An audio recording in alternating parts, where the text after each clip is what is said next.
We're going to do a written practice today, so grab your notepads, and then we're going to kind of work through a series of steps. So the first step is to write down one or a couple of your values. It could be the same value as you connected with yesterday. It could be something different. And you can think about how you like to live your life, how you want to be seen and connect with others, how you want to be actually when others aren't around as well. What kind of person do you want to be when no one's keeping track of you either?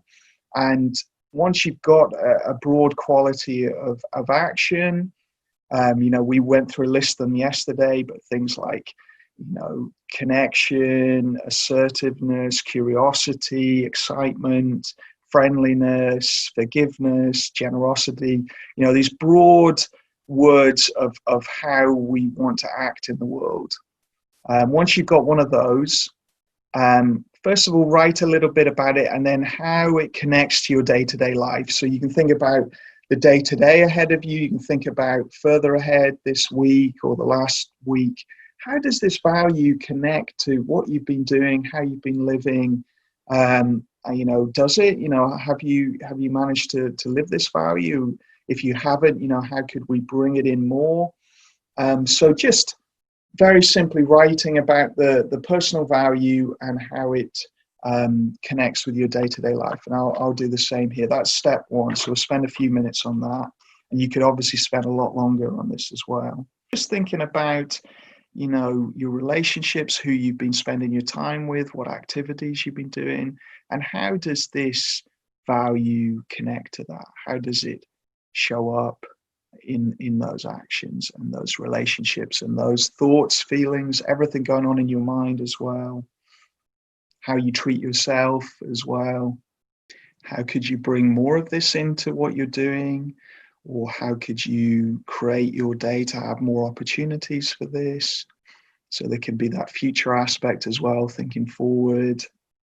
Think at this time as well, how are you connecting online? What are you doing in the online world that lives this value? Also including putting your phone down and having a break from it. And how are you interacting with your own thoughts and feelings? And how are you using your attention? How are you using your physical body and your actions? Are they all connecting to the value? Great. And we could continue that. That's a good practice to do for longer. You could spend 20 minutes. You could connect with a few different values. You could do more, you could review the past. You think about the present and today, and then you could look to the future. So lots of things we can do with that. And it's a really well studied intervention now for stress and stress management and life well-being. And actually it's another one of these really simple interventions that's shown to have a huge benefit, especially I would say if you do it as a practice over time. So this might be one to come back to and to spend more time doing. The next step is still a written one, and what we want to do is think about this period we've had in lockdown and social distancing, and what goals did you have that went on hold? What were you planning to do over these few months that you've not managed to do because of the current world situation? And this will look very different for different people depending on how much freedom you've had, how much you've been able to go out still and things like that. We know we've had people on the calls that have been shielding and things, so that will be even more severe blocking of your goals.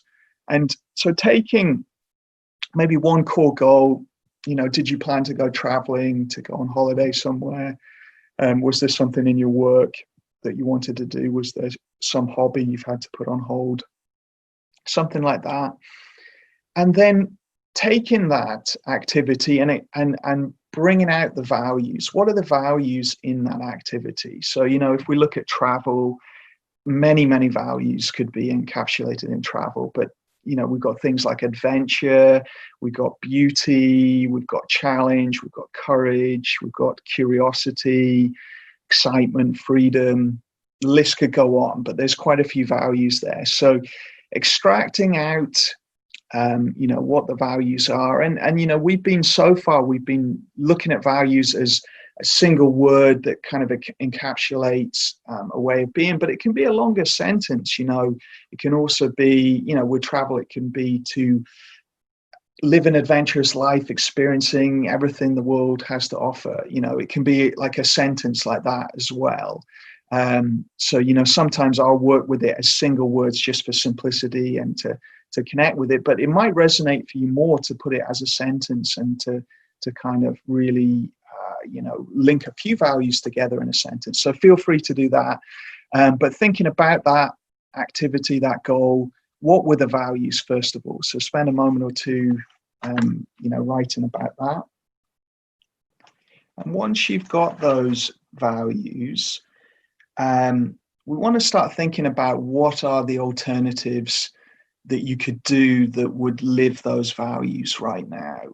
And this is where values help us, where goals can be more difficult. Goals can be blocked by external realities that we have no control over. So, I'm constantly working with people in the NHS who were living their life just presuming everything would go on the way it was, and suddenly a massive health challenge hit them, or there was a big trauma, or suddenly a huge loss in income or something like that. Huge external things changed, and suddenly all the goals they had, they can't do anymore. And this is where values really help us. And all of us are experiencing this to some degree right now. Whereas, you depending on what you do in your life, you may not come into contact with people who experience that so much. But I literally talk to people every day who've been hit by things that have interrupted their life, like lockdown has to many of us, and a lot more severely as well. And what can be so helpful when those crises happen is to be really in contact with your values. Then we can adjust, we can change. There are brilliant examples. There's a guy, his name in the book he's written is called Ghost Boy, and I think I may have talked about him before. He as a young teenager developed locked-in syndrome, and they thought he couldn't even think as well, so he had this horrendous journey of being treated really poorly and having no control over his body. But the journey went in such a way that he stayed very connected with his values, especially once he moved through all the pain and difficulty, and lived he's still alive, is living a very full and rewarding life, using his mind where he can't use his body now with computers. And he's married, and he's got a wonderful story. And that's the example of someone hit by the worst difficulty you can imagine, and still living their values to have a rewarding life. And I guess, in our own small way, that's what we're trying to do right now at this time. And, maybe things will change today. We all know that, or we probably all know that, probably the rules and things are going to change. But we don't know whether that could ebb and flow. It might be that there are other spikes and things have to change, or even if they are released, many of your goals that you had, you may still not be able to do because of social distancing and other things going on, lack of travel. So this practice could be really helpful right now. So what alternative goals would live those values? With travel as the example, could we learn about another country and study and get into the culture? And I'll let me continue the example, and then I'll say another point. Could we learn the language? Could we learn the cooking, all the aspects of the culture of where we were going to go? Can we connect online with people from that culture? There's lots of apps and things like that now that you can do that kind of thing. Can we travel in our own local area with that same curiosity that we have when we're out traveling in the world?